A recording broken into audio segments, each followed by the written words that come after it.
Hi everyone, it's Jerry. I have another sharp game to share with you from the ongoing Top Chess Engine Championship Season 28 Premier Division.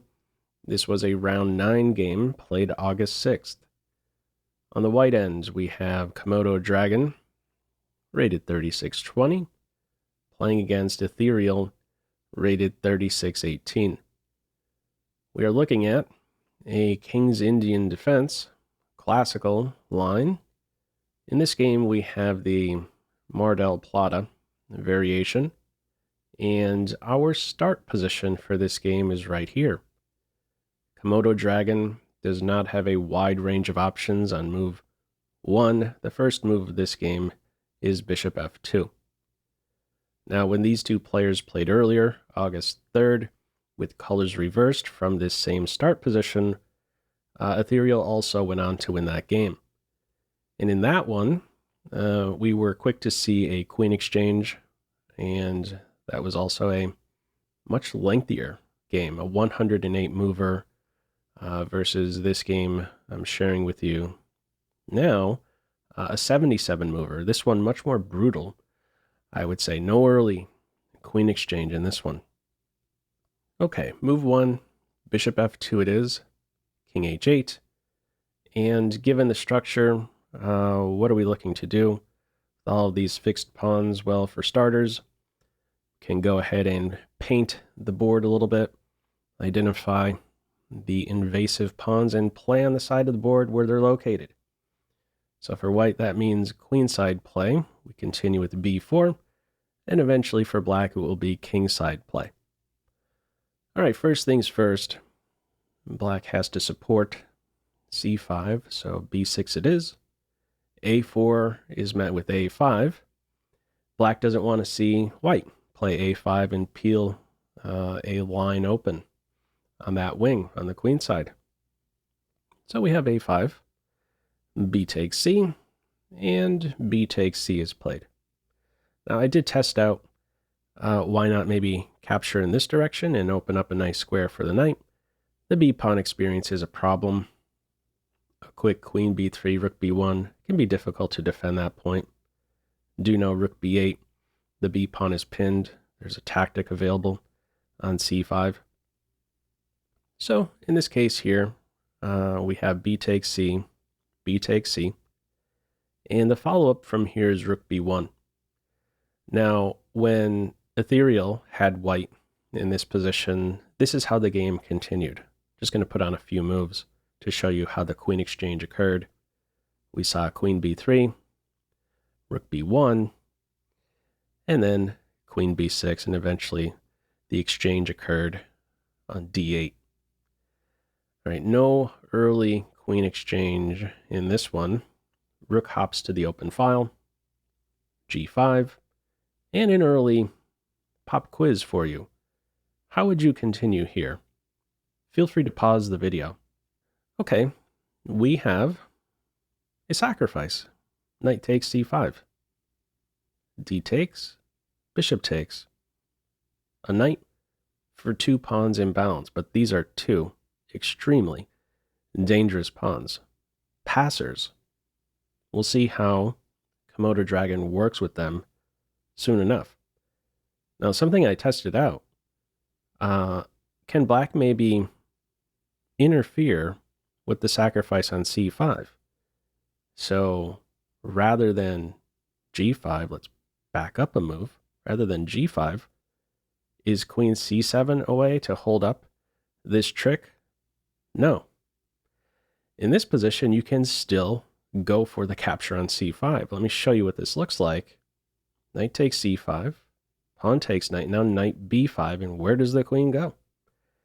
She doesn't have a big pick. If you want to hold on to c5, if you're playing to b6, that runs into trouble. For the moment, there is not a cool knight move with the discovered attack, but you can pave the way for one with d6 in this position, targeting the knight. And after it moves, there we go. Knight c7 is now there. And there's a nice double attack. Queen is hit, rook is hit. So there's no holding up this knight for 2 pawns sacrifice in this case.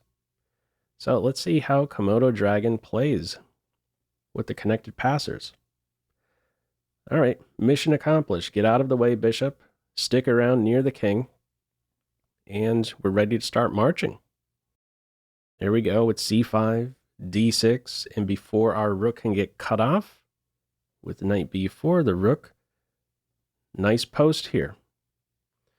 Knight b4, knight d5, knight exchange, 3 connected passers, but more work is going to be required before they can now roll any further. c6 drops d6, d7, don't have support for it. Let's see how the pawns roll. Bishop f5. Now a nice move here with g4. It does a good job of blocking the g file. What do you do now as black? If you move the bishop, we have a case of fixed pawns here. The king feels pretty cozy if there's going to be fixed g pawns. G file's not going to spring open. Black takes on g3 en passant. Okay, it's a bit more lively on the king side, but at the same time, black no longer has an invasive f4 pawn. Follow up, bishop g7, rook b7, bishop c2, queen d2, bishop takes a, rook a1, bishop e8. I found this kind of funny, the bishop maneuver like this. f5, c2, a4, e8, bishop f1 to follow, and from here we have rook f8. Now, I tested out another move. Rather than rook f8, what was tempting in my eyes, at least, was e4, target a pawn, target a rook. That wouldn't be a good idea. If this was the position, let me throw this one to you as a pop quiz. How would you respond here? Feel free to pause the video. Okay, you could just take on e4 and allow this rook to be captured because this move here is going to sting.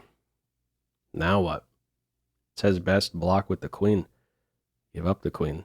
Rook block, you take the bishop, you'll be taking that rook soon enough.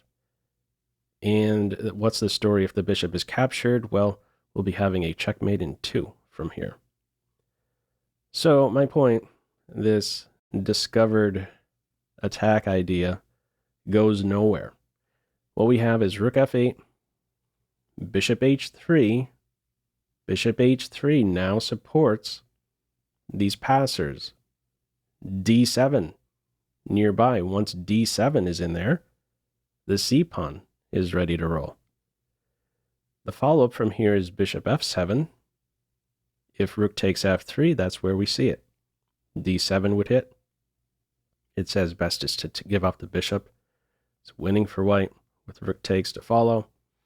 The bishop moves, there we go. The pawns march on. I mean, what are we really looking at here in this position after bishop h3?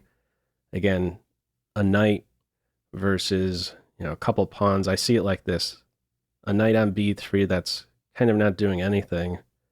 And these 3 pawns are just really, really dangerous.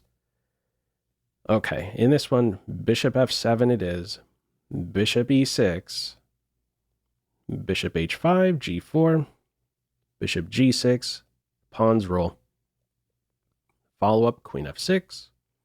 c6. e4. Rook e1. Now that was a bit more serious. Queen captures rook with check. You're out of the line of fire. Queen takes f, queen e3. Black avoids the queen exchange. Pawns continue to march. Knight c2, queen d2, and in this position, a4 is played. Now, if e3 is played here to try and rattle white's coordination in some way, how would you respond to e3? Feel free to pause the video. Okay, in this position, there would only be one winning path, and that is with rook captures e3, and after knight takes rook, the queen recaptures the knight and is in a spot to prevent queen f3. We'll see the importance of this soon enough. Now, if I go back to this position here, if you were to respond to e3 with bishop captures e3, black would now be winning after knight takes rook, queen takes knight, and queen f3, which paves the way for bishop e4. Deadly diagonal. And she cannot be tamed. Queen f2, there's queen f2, queen d1 check is there, and then the queen is going to fall next. And in this position, if white promotes with either pawn, it doesn't matter. Just to illustrate, bishop e4, we're going to have mate shortly. So in this one, we do not see e4. It is a4. Queen takes knight, e3. Another pop quiz for you. How would you continue here? Feel free to pause the video. Okay, there's two problems you have to sort out here. There's only one winning path. Everything else in white would be losing. There's a problem here and here. Follow-up fork idea. Bishop f5 is the only winning way. Interferes with this and that. Pawn takes bishop, queen takes pawn, a3, and we're pretty much at the mopping up phase. The dust has pretty much settled. White has weathered the storm. This bishop clogs up everything.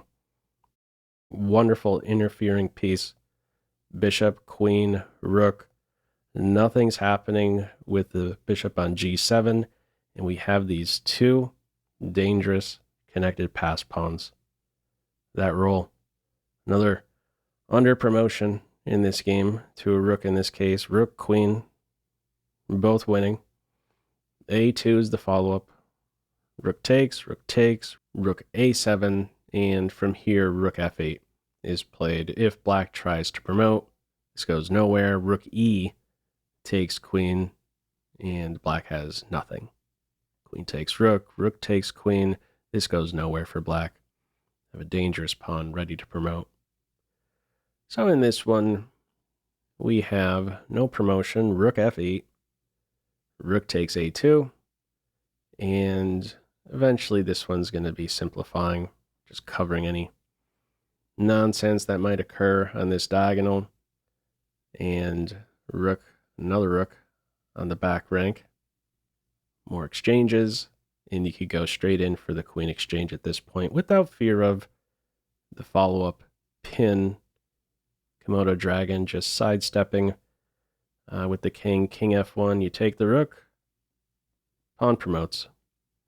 So, mopping up phase, least interesting part of these games when it's completely dead. Up the full rook, and let's just see this one out. Straight to checkmate. A 77 mover, as mentioned, and a nice idea to be familiar with. A nice sacrifice to be familiar with out of this particular line. King's Indian Defense, Mardel Plata. It's true, it's not always going to be the case. c5 is played. This is a rare idea to try and block things up on the queen side, but in these cases, at least we now have in our bag of tricks this sacrifice in mind. This knight for two pawns in balance, and then roll with these two very dangerous passed pawns. Anyhow, your thoughts with this one. Feel free as usual to leave any feedback to this video in the comment section below. Hope you enjoyed it and maybe took a thing or two away. That's all for now. Take care. Bye.